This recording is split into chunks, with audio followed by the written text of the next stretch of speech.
Welcome to another episode of SAWDUST Nation podcast with your host, Nap from Nap's Nutty Works LLC, arriving on time and ready to go. We have Nick from NPG Creations and myself, Josh from North Country Woodworking. We have the original three on here. We're going to do it solo this episode, no special guests. But does it mean next time we might have someone on here to ask questions and, figure out what's going on in their shop. But with that, what's going on in your shop, Nap? To be fair, not a whole lot. That's great. Nick, what's going on in your shop? Yeah. Well, oh, okay. Yeah, over here. Sorry, guys. I hate you. Sorry, guys. I hate you so much. So I have two projects going next that I just realized what was happening. I'm not gonna lie. I honestly thought it was just some random stuff you do over there, but if that's what happens, that's what happens, I guess. So let's see here. Got the two projects in the queue still. The heritage boards thing. I've been waiting for these engraving plates to show up. So funny thing about starting projects is I'm not starting anything until I have all the materials, especially from the folks that are commissioning me to do it, because I'm not trying to play the guessing game, and I'm not going to sit here and waste my time, mess up something, and then have to start over. Especially because wood around here is not exactly what you call cheap. I mean, cherry's damn near double the amount as it is in Texas. So, yep, and that is my fantasy football draft going on as I'm sitting here playing, and I'm just going to go ahead and draft this guy real quick. And then you're a little late, dude. The season starts in 2 days. No, so I have my main league, and then we got the league that someone just randomly said, "Hey, dude, we need one more. Can you play?" I was like, "What? Sure." And then here I am drafting in the middle, and actually got a pretty decent draft going on, but we'll talk about that later. But yeah, so I'm gonna start the heritage board thing probably this week when the stuff gets here. Air Force ball, glasses, they're still sitting in boxes because they finally got the design to me. I did tell them I'm gonna have to assess them a new design fee because I now have to recreate a whole nother logo, and well, yeah, you know what goes into that. That's a whole lot of fun. I do have a shadow box in the way distant future that I'm not even counting on yet, like as far as like actually designing it and getting it ready, because, well, it's so far away and it's not even on my radar. Pretty soon, though. So the best thing about not having a lot of jobs is I can start making things and having a stock or an inventory. So shadow boxes being my main thing here. I'm going to just start making some random shadow boxes that are not rank specific. I'll make those to order.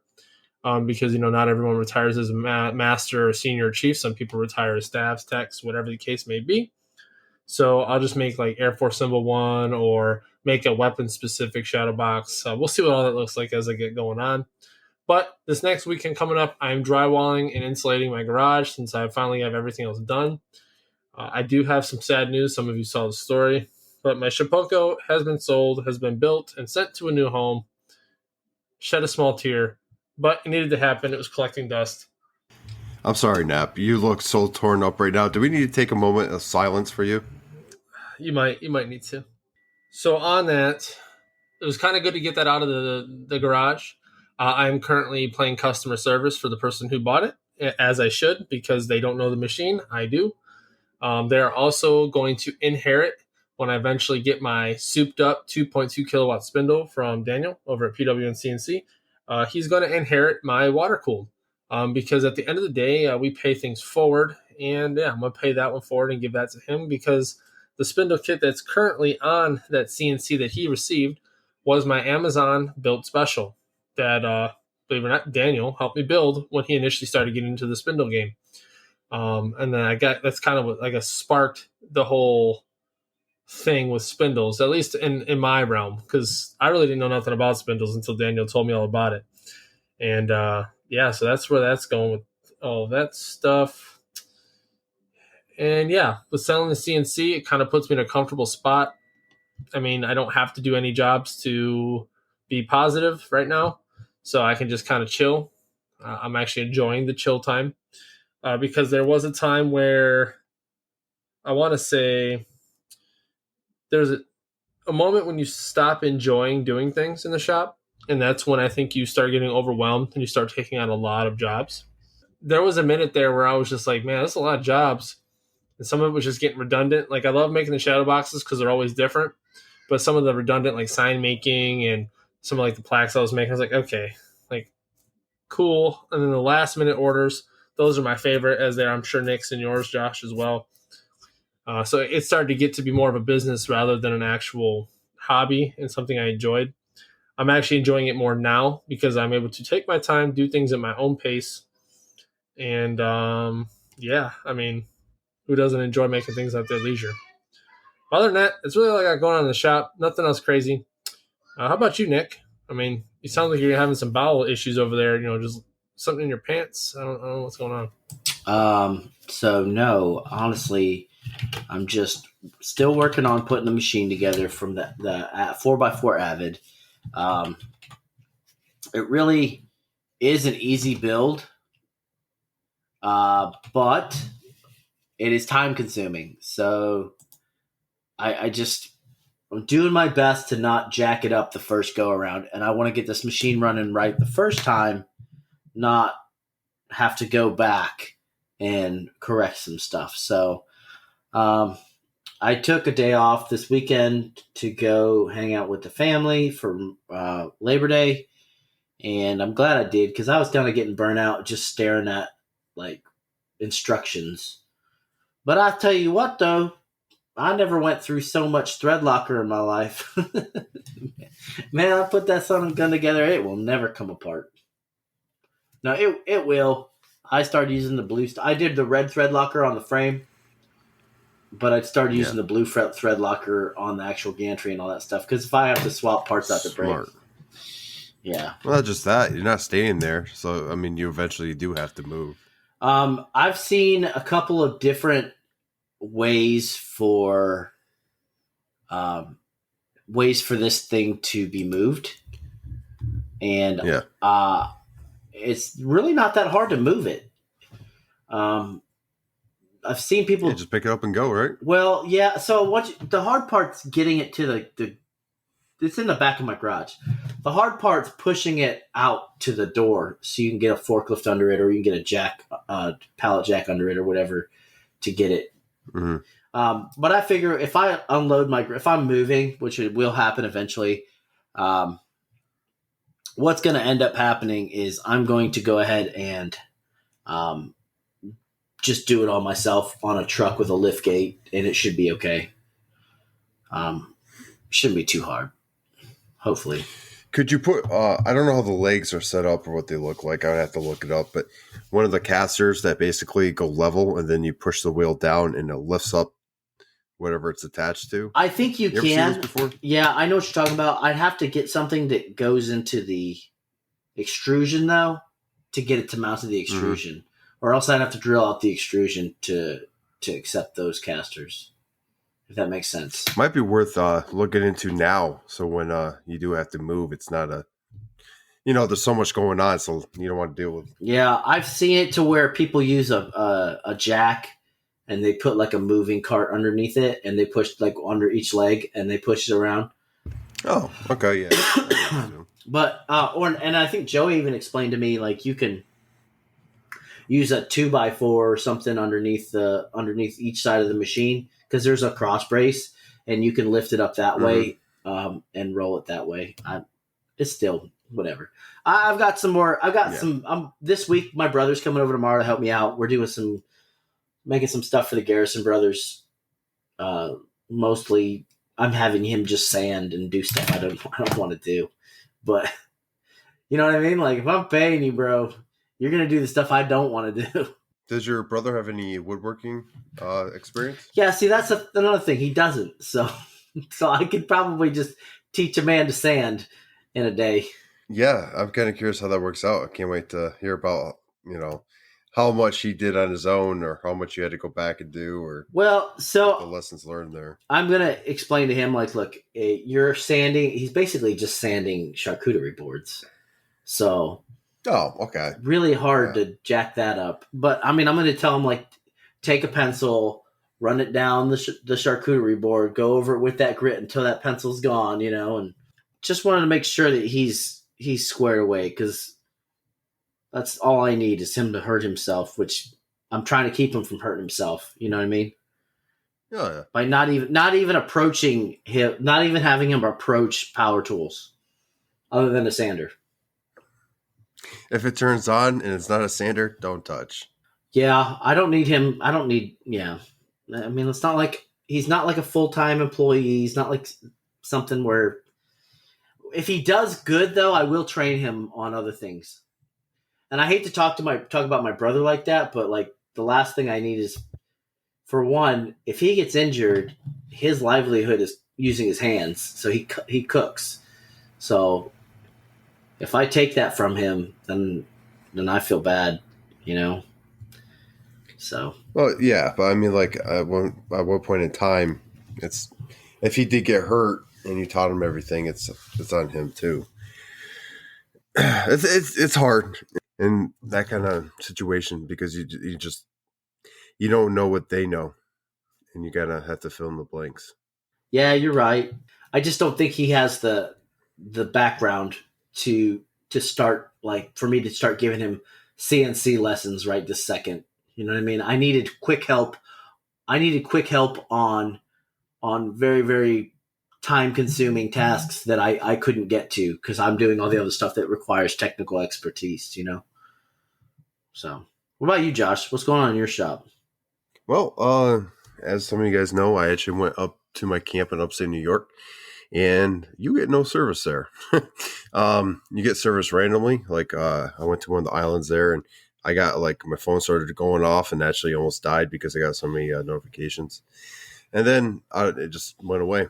So basically up there with the family, my parents were up there. We had a big family reunion on my father's side, honoring my grandfather, 104th birthday. He's passed. It's just getting together, remembering him on his birthday. And it was great seeing everyone. I don't always get to go. So, you know, when we do, it's nice seeing all the kids have grown, what everyone's doing, how they're doing. And, you know, it's just a big old feast. We have clams. You know, my mom makes an awesome seafood chowder. Got to go fishing a whole lot. When we're up there, we're almost fishing every day. Caught a lot of bass. Caught one of the biggest perch I've ever caught in that lake. Some pickerel. My son really got into fishing. He's been doing it here, but there he was able to do it every day. So he would go to the beach, throw a worm in there, catch some bluegill and some sunfish, and I caught a bass or two. So he did fairly well. We'd go out in the boat and, you know, do some more fishing, and we explored the islands, and there's 5 islands on that lake. It's not a very big lake. But one of the islands is called Blueberry Island.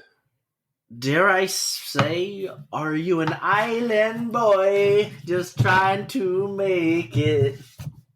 Yeah, don't know about that, but we explored the islands. I mean, I did it as a kid. I went, you know, go out there in a rowboat and go pick blueberries on Blueberry Island and go to Rock Island and, you know, check that out and go fishing on there. And, you know, it was just an experience watching him experience it for the first time, remembering, you know, all the stuff I did on those islands. And, you know, took the moment to do some reels and some, you know, stuff on there I've posted about. One of the nights we did this huge campfire. It was a tree went down. Yeah, huge. And my dad cleaned it up and put it in the fire pit and was ready for us when we got there. And we lit that on there, and it was like a Viking celebration there. My son, we did it a little differently when I was younger. They used to use gas. They throw it on the fireplace, and then they put a trail, and then they would light it, and it would just, and you could feel it.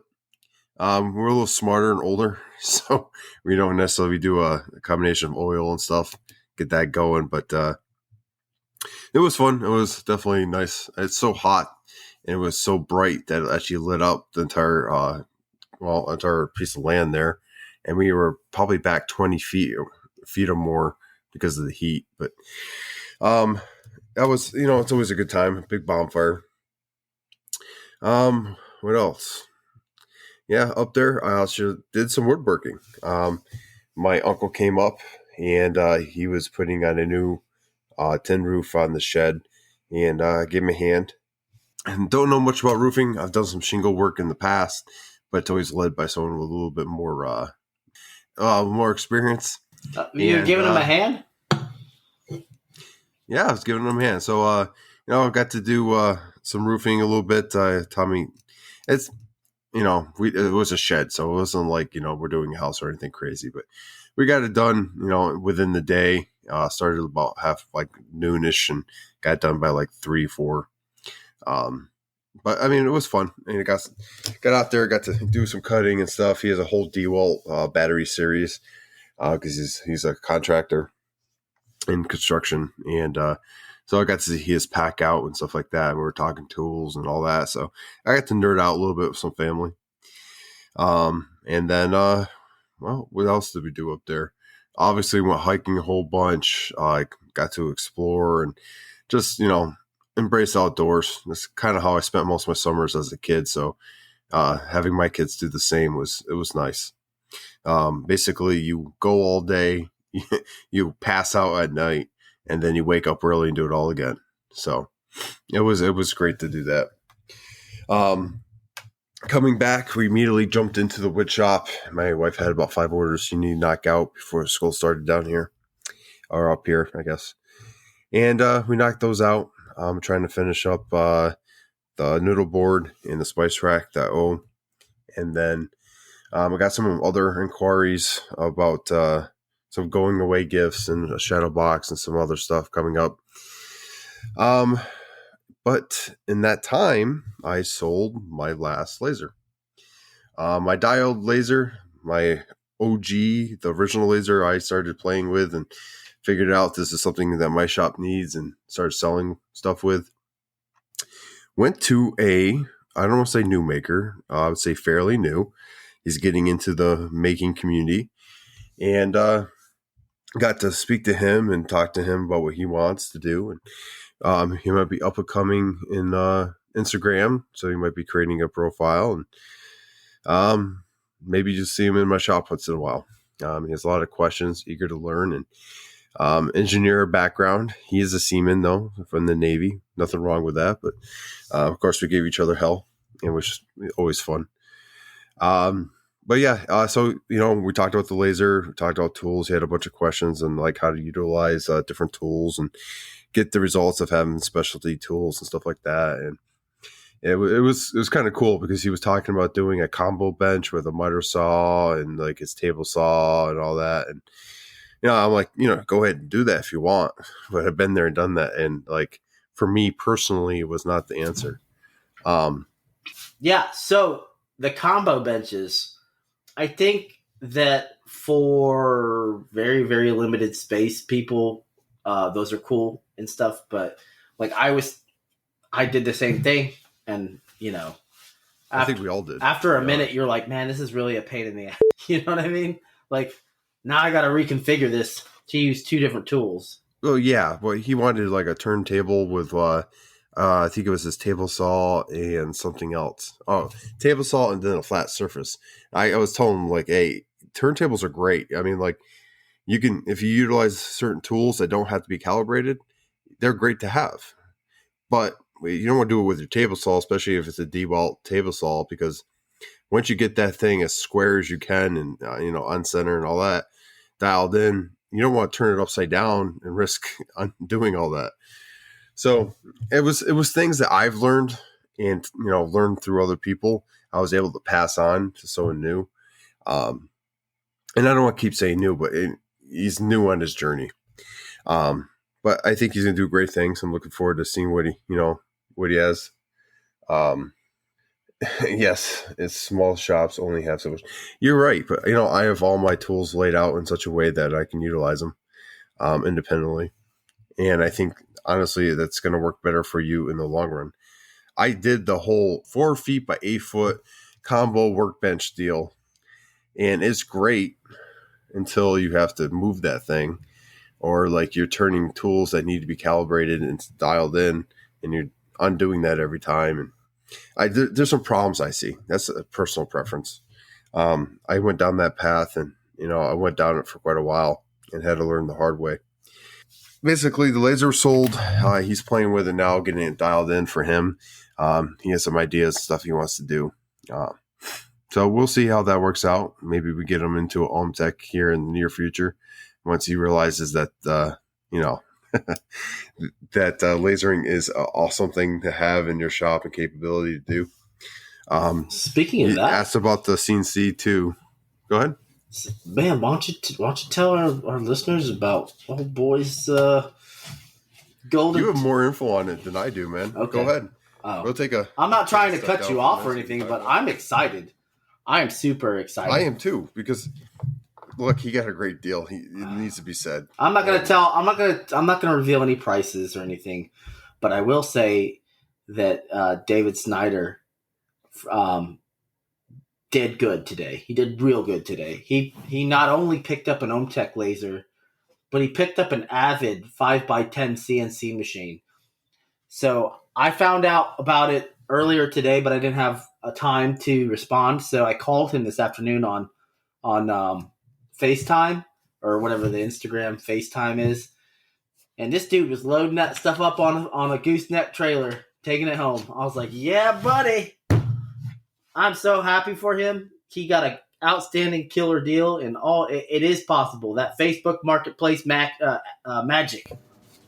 I think he beat you. Mm-hmm. I think he has by far the best Facebook Marketplace find. Oh, he beat the hell out of all of us, bro. I mean, yeah, I would say so. So, congratulations, dude. We can't wait to see what you make with it, and if you need any assistance with any of this stuff, let us know. Since Nap's the laser genie, and I just put together. I'm still putting together an Avid, so. So if you need help with your Avid, just talk to Joey Steelblade and or Jesse over at Building Jesse. They both know quite a bit about their Avids, and they use them religiously. So, yeah, buddy, yeah, man. Man. Long story short, I had a great vacation with my family. My dad actually let me take home Sun Dolphin, John Boat, and now we have a John Boat here, so me and my kid can go out and hit the lakes pretty hard and do stuff like that. So appreciate that from my dad.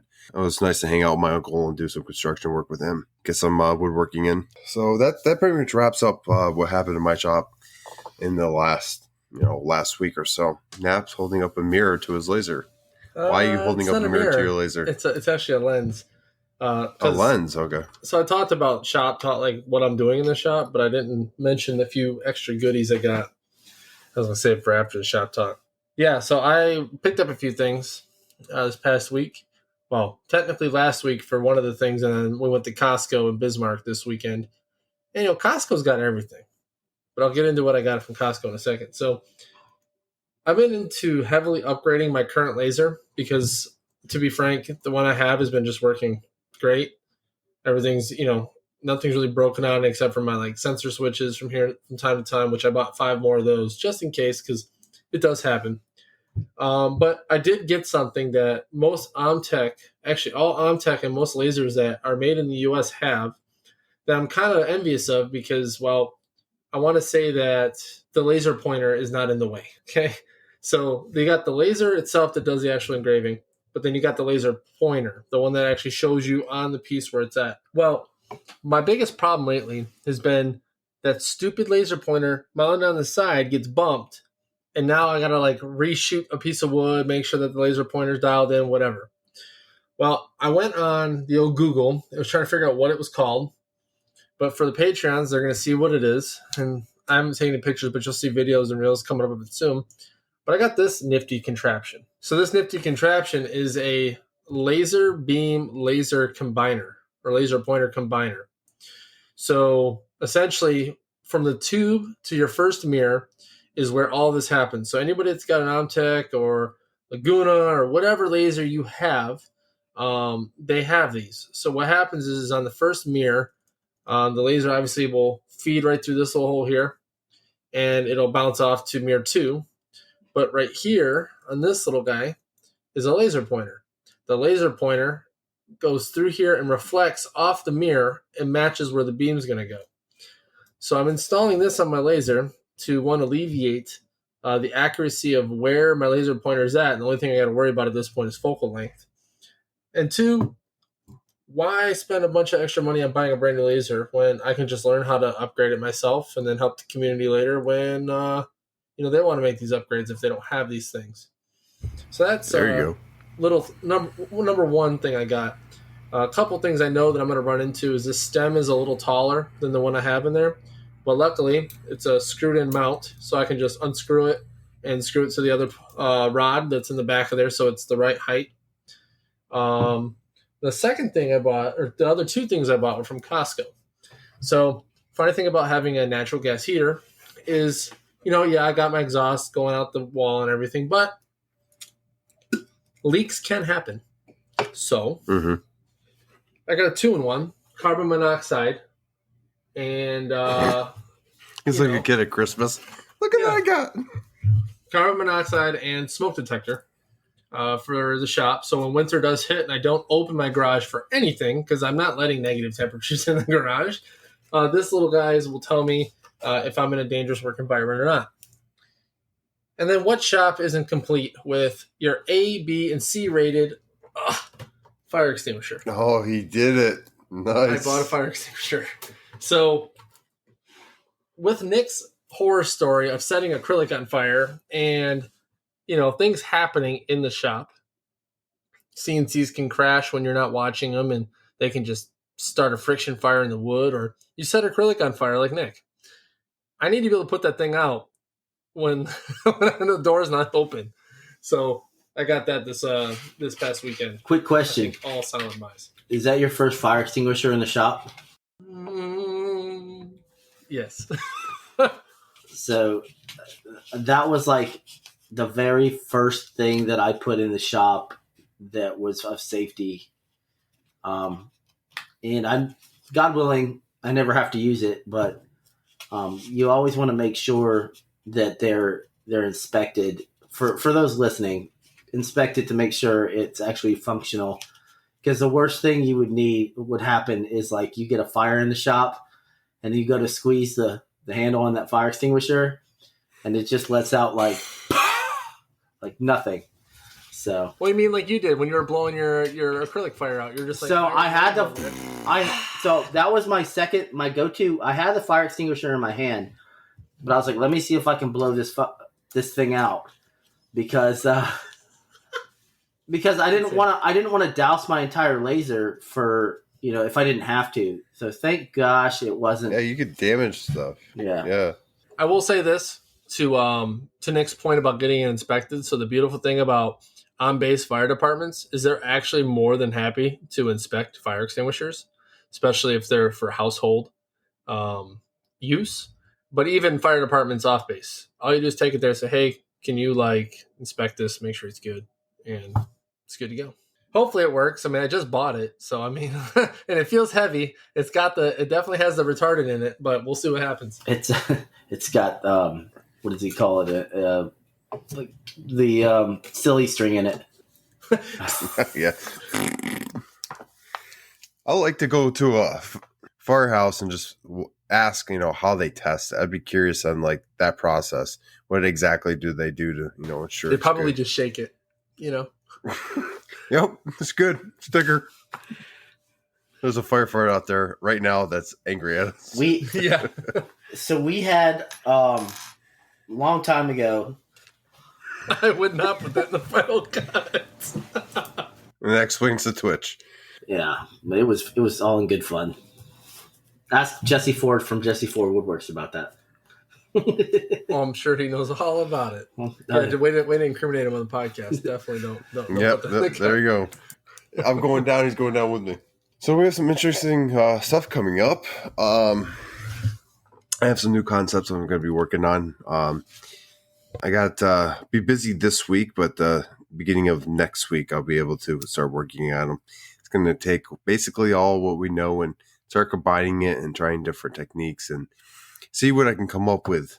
Having some of the downtime I have had allows you to kind of get creative and try to, experiment in the shop.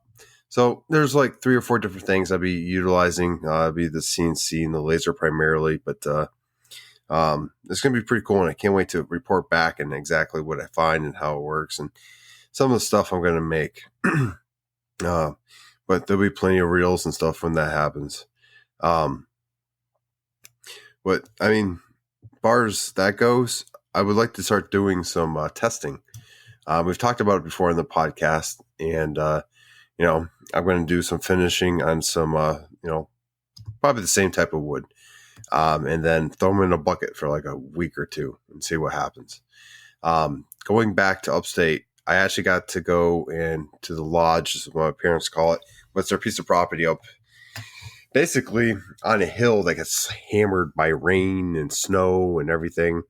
And I did that sign for them with the CNC when I first got it. And I finished it with Halcyon. And all my stories didn't able to get through because of the signal, but one did. And I took a picture of it, and it looks brand new. It hasn't changed in over, I think it's almost 3 years now. And then I did a moon for their outhouse, and I finished it with like polyacrylic outdoor or something, and it was great. And like you could definitely tell the finishes came off. And I did it around the same time. I actually did the moon just before the sign and delivered them at the same time. So they hung them, I would say, probably the same day. Finish matters. So while I was home, I also got to talk to an old boss I had when I was, in high school. They were actually at the reunion because they're like family, and we've known them for years. And they've gotten into like doing lawn decor and stuff like that. And they've been getting orange peel and stuff like that over time with some of their stuff. And I was going through different finishes and different ways to avoid that. And it just amazed me, like, as I'm talking about it, like, and even talking about with the gentleman that bought the laser, it's been a journey. We've grown a lot from where we started. The amount of knowledge we've gained from the community and what we do, it definitely helps people. Because I was able to basically help the people back home, finish their products better so they can, sell them for a better price and last longer. Turn them on to Totalboat because, Halcyon was my go-to. I told them about some other finishes as well. But, I mean, honestly, I know Halcyon works. I've seen a 3-year study essentially on this finish, and they get, when I say punished up there, things don't last very long up there if they're not finished correctly. They just don't. So I know that finish works. I mean, the sun is on it, all the weather, and it had the color and everything just remained the same. So I was pretty impressed. I expected some kind of weathering.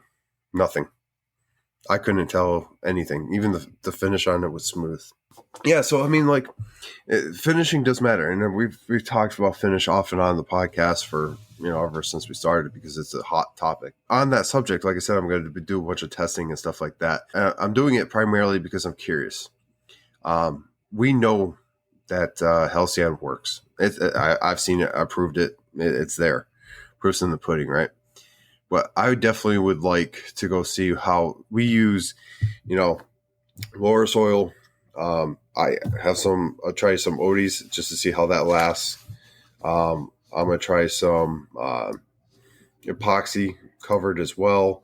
And I'm going to put it through its paces. Anything that survives the first test moves on to the second test. And I want to see the products that I've been giving out throughout the years, how they may be doing. And I think that's going to better my woodworking in my finish game. I'm going to do probably 2 samples of each. That way, like, I'll finish one way on one piece and finish a different way in the other. And be able to compare the different ways I finished that particular varnish or whatever and how it stood up. So look for that. I have a couple different things I'm going to be utilizing, and it's things we talk about all the time. Definitely be doing Totalboat wood honey. It's like Nick, I've been using that basically since the big Odies ordeal. Gave it a go a little bit before that, and I'm liking how it's working. And I'm curious in how long it lasts and what its suitability through the test of water and sun and all that is. I absolutely love it, by the way. That stuff is phenomenal. And yeah, I've noticed it's a good replacement. It doesn't dry out as fast. It doesn't. No. It definitely deep penetrating. Yep. That'll help you guys. Deep penetrating finish. You can buff that too pretty hard.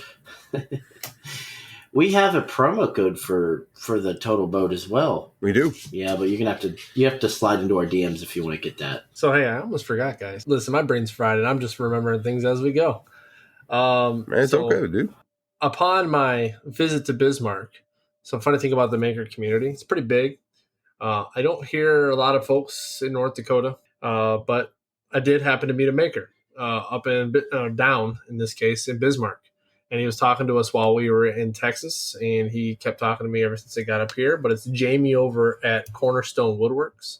He lives in Bismarck, and he actually, I believe, and he'll probably correct me if I'm wrong, but I'm about 99.9% positive he became a Rubio Monocoat distributor. And he was nice enough to let me sample some. So I have some Rubio Monocoat that I get to finally try out. So I'm pretty excited to use that. That's really good stuff.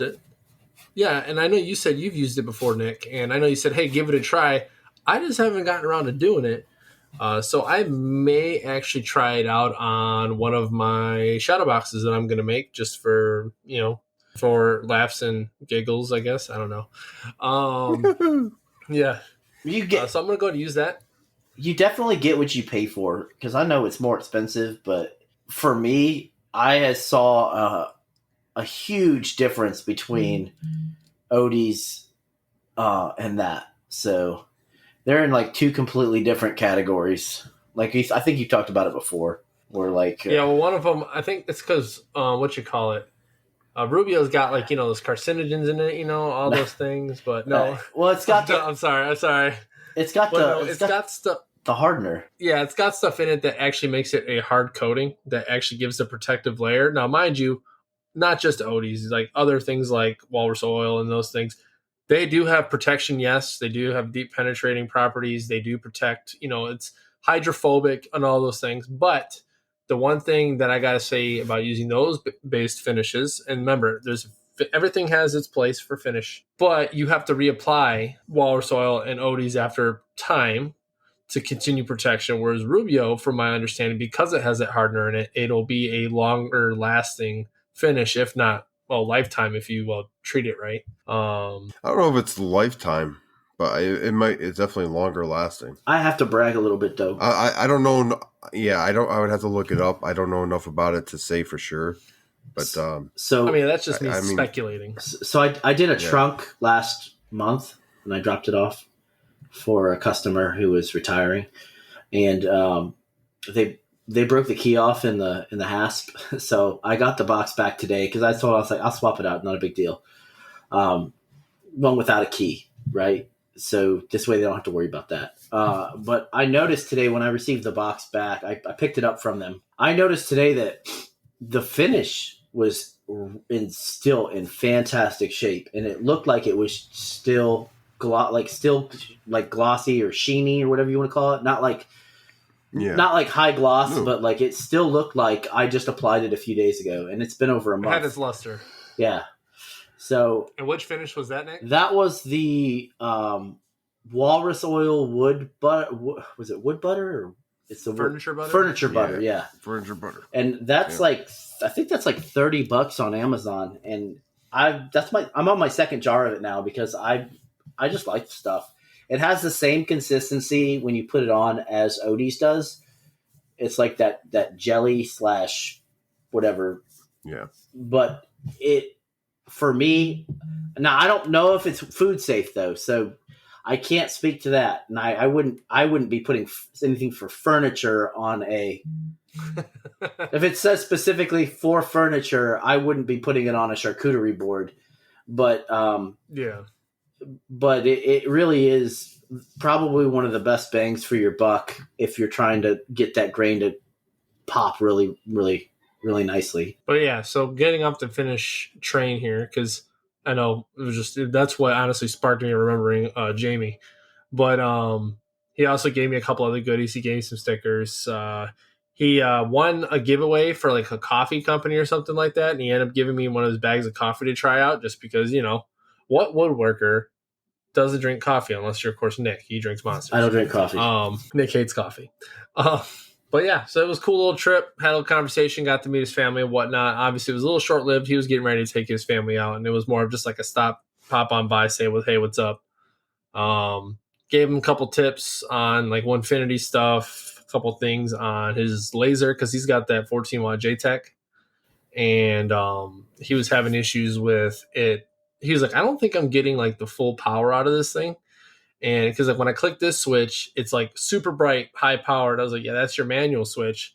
You don't mess with that. You know what I'm saying? Because if you leave that on, you will set a fire off in your shop. But I told him, I was like, well, did you check your fill settings? So if you do a lot of fills with your laser, if your minimum and maximum don't match, you're not going to get the max. So if you set your minimum to 20 and your max to 30, you're only going to get 20%, because the laser's going to be like, oh, well, if I can go as low as 20, that's what I'm going to do. You only use your min and your maxes for like grayscales, Jarvis dithering, and those things, because there's the highs and the lows in the shading. So that way you're like, if you do like, you know, I would say if there's white space, you could do 0, but I found that like 5% even is better than 0, because yeah, it's white, but it's not going to give you those like very, very subtle details that you might be looking for. But that was just, and then he literally was like, oh yeah, okay, that's exactly what it was. So he ended up going on about his business, and things were good to go. But yeah, it was a good little trip. He showed me a couple things. I showed him a couple things, and yeah, I'll be going there again, I'm sure. To help him out with something, a project. I told him, like, hey, I'm only an hour and a half away. If you have a big project, you need help, like if you need an extra set of hands to help you with some stuff, let me know. And so that's it was pretty cool. Do want to roll back into finishing, because I have a couple of things to add. You love furniture butter. I do like to finish. What can I say? Food grade ingredients it's made with. So with that, I would say maybe you probably use it on a board or whatever. It says it right on their site. I took a look real quick. Polymerizing, matte and 2 satin finish, lightly scented, 100% plant-based food grade ingredients. So there's that. I was going to look up, was it Monocoat, and see if they have, I was going to see what they say about reapplying and like how long it takes for that. But the only thing I heard negative about Monocoat essentially is that their containers is not meant for small usage. Like if you have a small project and you like to utilize that, it's made for, it doesn't seal well once it's open. Sometimes the finish or the hardener goes bad. But that's the only bad thing I've ever heard about that. It's not meant for small time, like just one small table or something. It's meant for a large floor or something like that. Their size they sell is just not conductive to the small time woodworker, which I would group us in. But I definitely need to get some of that, because I really would like to go ahead and try that out too, maybe in my testing. I've heard nothing but good things about it. Oh, so that furniture butter, I'm on the Amazon page for it right now, and it says 100% food safe. So, there you go. I guess it's food safe. So I stand corrected. Well, now you can put it on your toast. But you can see why why one would be cautious on that, because like if you're producing a project, that people are going to put food on, you don't want them getting sick. Well, yeah, most finishes are food safe once they're dry and completely cured. Name one that isn't. When it's completely cured. Rubio Monocoat.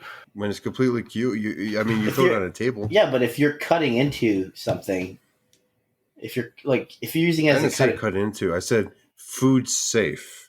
So like charcuterie board, say you're not cutting into the surface. But like if you're making cutting boards, you obviously don't want to use that. Well, yeah, obviously. Like every finish has its place, but like we had this conversation not too long ago about what's food safe and not food safe, and basically what we learned on that episode a long time ago feels like was most finishes are food safe once completely cured. I think was way back when AJ was on at one point in time. But I'm sure there's one or two out there that's not, but not that I'm aware of. If there is, someone get a hold of me. Let me know. We like to learn. But what else you guys got? It's been a while since it's just been the three of us. It's hard to. I know. I'm not gonna lie. I'm not helping this episode at all because I ain't got crap going on in the shop. Like, I'm happy about it, but soon, I'm sure soon, I'm gonna go a little crazy. All right. I have this feeling. Motor oil. You can finish your stuff with motor oil, but it probably won't be food safe. He Googled that as we're talking about it. Okay. Actually, my parents did finish their cabin in motor oil. That it keeps down the bugs and stuff like that. It's a great finish.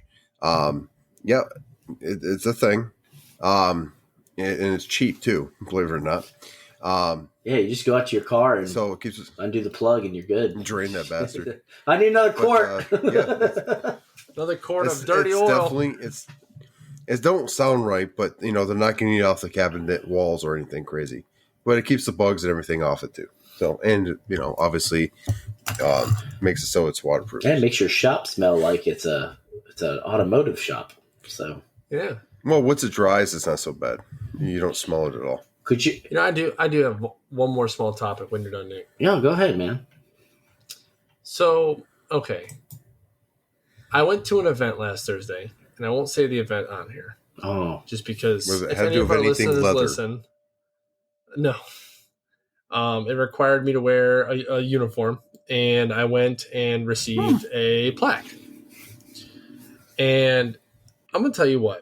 There is like the little things. I don't care what shop you are, whether you're an on-base shop, you're a garage maker, all-time maker who only does butt joints. I don't care about any of that stuff, right? But when it comes to quality of product, despite or no matter what the price is, you got to do the little things. For example, I guarantee when you two laser engrave something, you sand it because there's the scorch marks. Mm-hmm. Well, not everyone does. I do. So I received said plaque, and being the woodworker I am, or maker that I am, I of course looked it all over. I was like, okay, how did they do this? Whatever. And nothing new to me as how they made it, but I noticed one, the engraving was not very dark. It was, some would say, very hard to see. The second thing was I noticed a lot of the scorch. Now, it wasn't like black and it wasn't like dark brown, but it was light enough to where it kind of blended in with the wood a little bit, but you could definitely tell they didn't sand it at all. And I'm just saying, if you're commemorating a milestone for somebody, I would put a little time into making sure it looked good. Like John Davis from Why Not Woodwork. He made some induction plaques for my last base, and they were nice and dark, and they were cleaned up, and they were smooth. They were real nice. And, he took time on those. These ones, they had maybe 30 to make, and they all had scorch on them. I was like, can you just sand a little bit? Like, what are y'all's thoughts? Like, when y'all put a product out, do y'all pay specific attention to those small things before you put a finish on it? Those are not small things. That's finishing the project. Absolutely. But some could argue it's a small thing, right? It's not. I mean, it's like buying a car and having half of it painted. Like, you're not going to do that. I'm sorry. I mean, I've seen some cars I know around here like that. So you are in Texas, but what I'm trying to get at here is as woodworkers, as what we do, we have an eye for that stuff. It's just something we can't undo. Every time I see someone else's, I see butt joints. It bugs me a little bit because it only takes a second to do a miter. And when you're beginning, you don't know. It's fine. But I mean, as you progress, you could do a little bit more fine woodworking and get better at the craft, right? I mean, people are paying you lots of money. You want to make it look nice. So, I mean, doing a good frame. I'm always trying to get better at my miters. It's that gap sometimes, well, I got to work at. But at least I'm attempting them.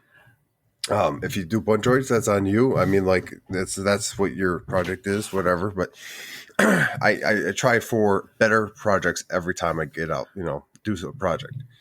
Yeah. Sometimes For something as simple as taking isopropyl alcohol and wiping it down and then doing a light sanding to get rid of that scorch, it takes no effort. That's just lazy. I think it's lazy, but I also think that some of that stuff could be considered a feature. Like, I'll give you an example, all right? So back when I was in high school, my buddy got this old Camaro, right? It was old, so he took rattle can to it, painted the whole thing gray. He must have bought like 20 cans of rattle can paint. So he was like, "Oh, it's missing something, so I'm going to put some graphics on here." So he put a giant skull on the front, and then underneath he started a stencil of the word Punisher. So he had the skull done, and he ran out of paint. So he was driving around with this Camaro with a skull, and it said "Punis" on it, "Punis" on it for months. There was no doubt that was his car when you saw it driving out. Like, oh, you got the Punis car. So I don't know. But all that to say, that's satire. I don't know. I was like, but all that to say though is like, I'm appreciative of anything I get. It was still nice to get something, but at the end of the day, it's like. Now I understand. Have pride in what you do. Let me put a bow on this for you. All right. So the Air Force, wrap it. The Air Force takes so much pride and attention to detail on their protocol and how to run a ceremony and the sequence of where people sit and the uniforms and all that stuff. So for them to go ahead and be like, yeah, this is fine, it kind of is contradictory to the attention to detail that they preach about. Now, I don't know the capability. We don't know the capability of the person who made that stuff. They could have been kind of like they could have been slaving away with a diode laser for weeks to make that many plaques. All right, what, Josh? If they own a diode laser or they own any damn laser, they have a sander sitting in there somewhere. Are you sure about that? Well, all I'm saying is this, right? We don't know the level of the person making the stuff.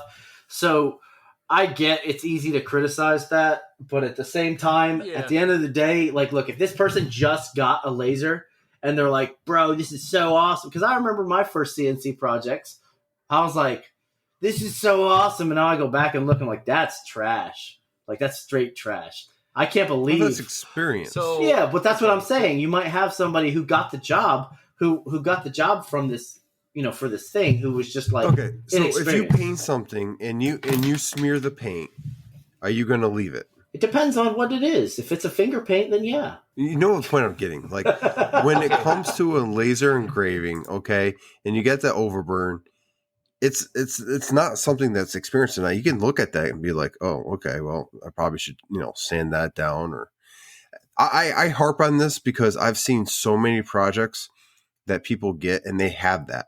And it comes from plaque stores and it comes from like just all around.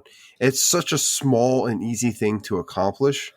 I mean, like, when's the last time you bought a tool and you just started making stuff and you sent it out without, practicing with it, learning the tool?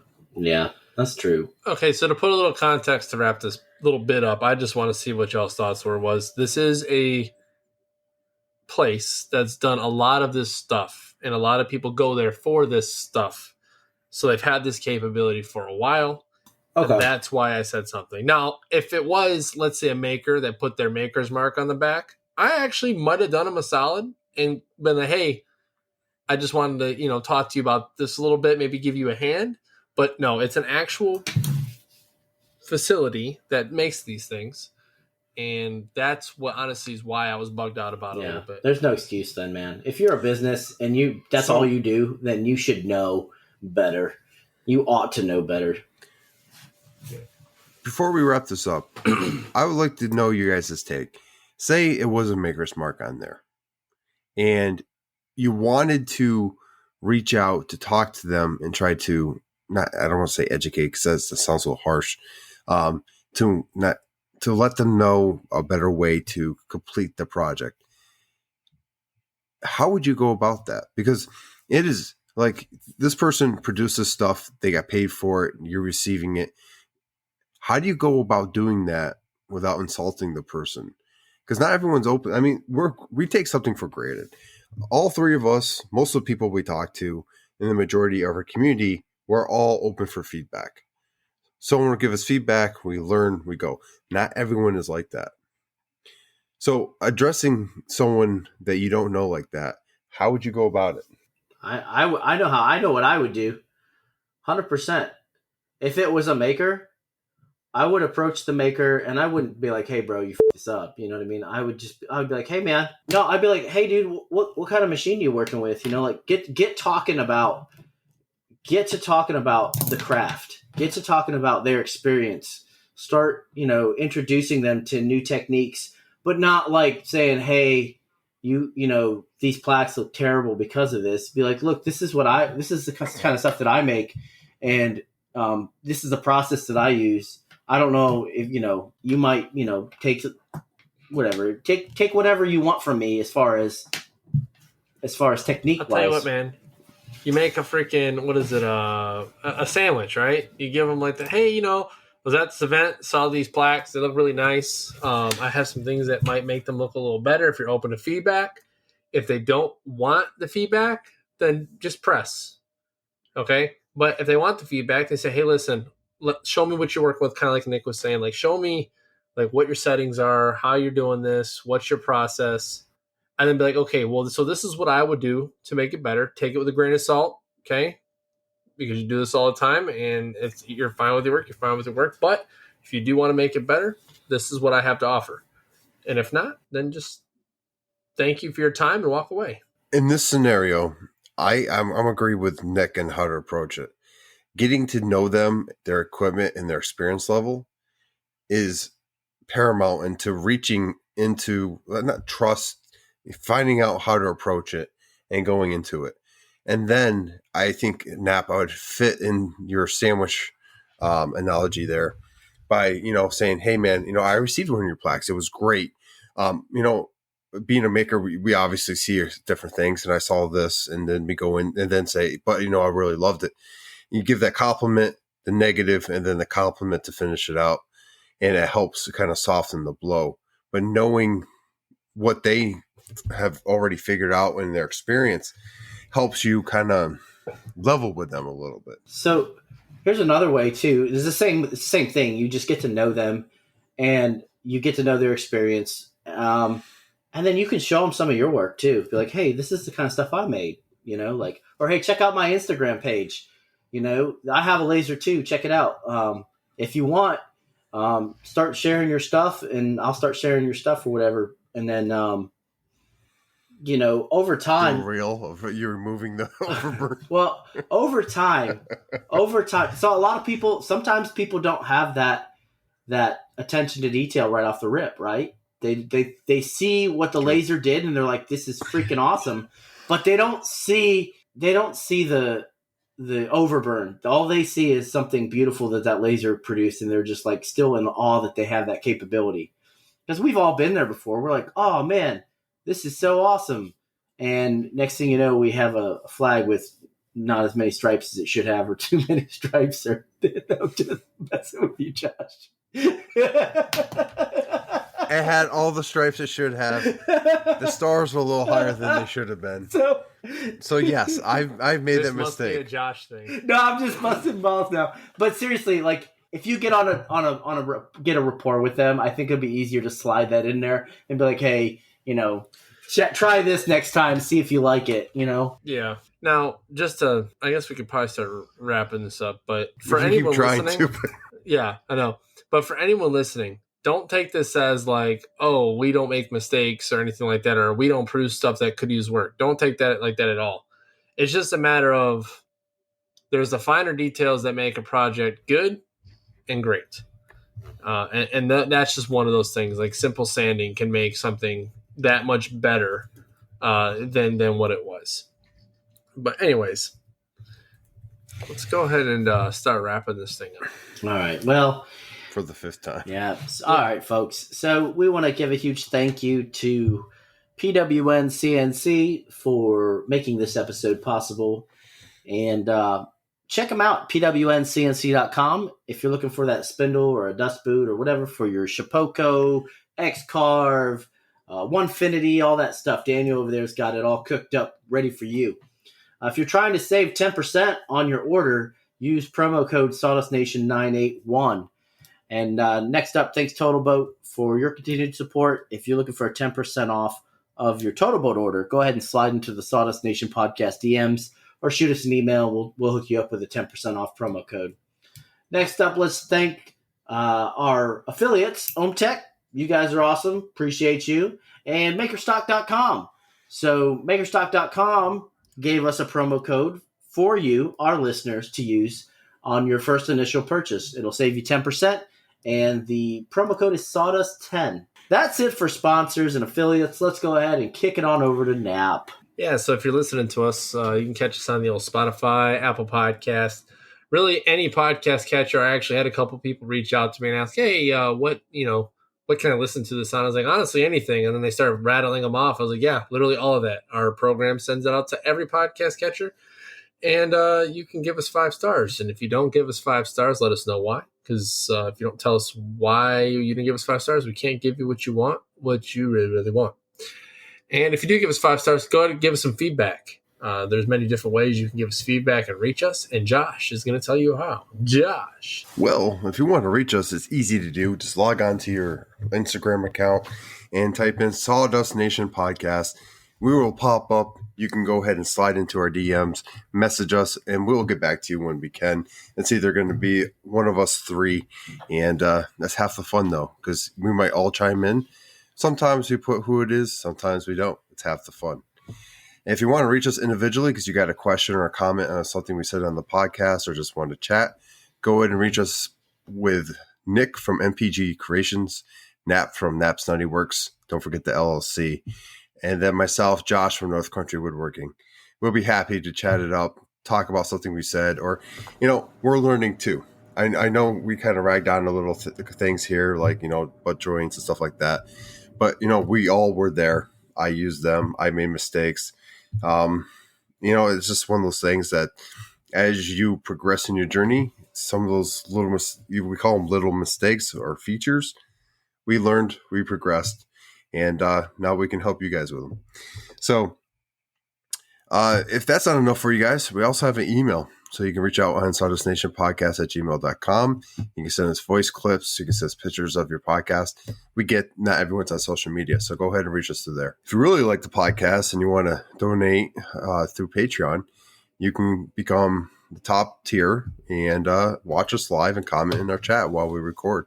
It's the best way to interact. You get to see behind the scenes, the full episode. Because what you're listening to now, if you're not on Patreon, is edited. There's raw and uncut that we do. And if you're not a Patreon, you don't get that. So a lot of funny moments, things that you don't get to hear. So it's an interesting way to see our world a little bit deeper. With that, let's say final words, starting off with Nope. Yeah, folks, so check it out. First of all, Josh said something about the old Patreon. So I got to say, give a special thanks to our 24 Patreons. Like, y'all are awesome.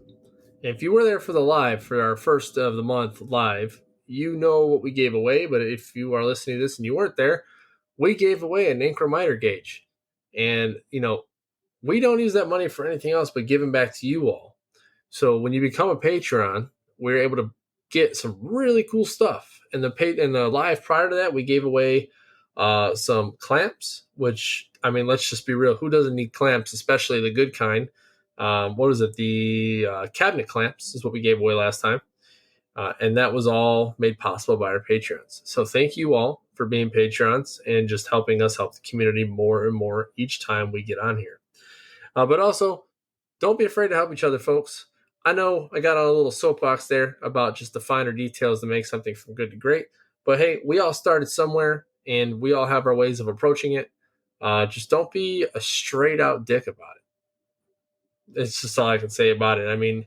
Yeah, I said what I said, but there is a nice way to go about, I guess, letting those people know.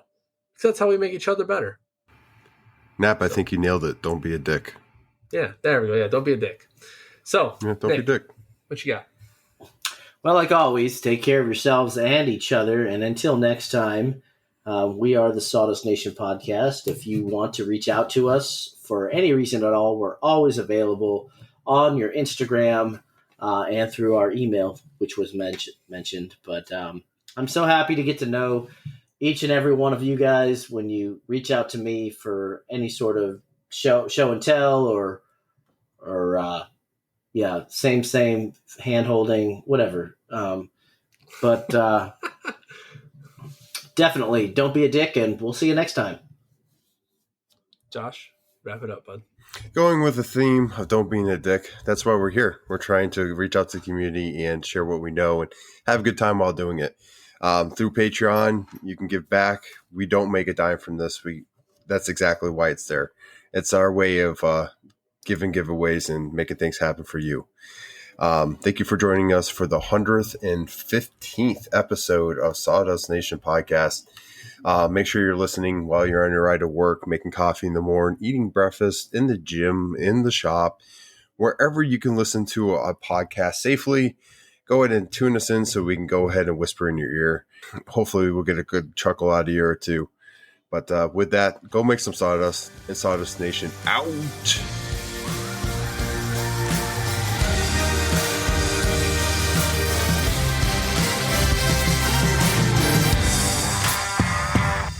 Don't be a Richard. Just don't be Richard. All right, or a bag of Richards. A bag of Richard.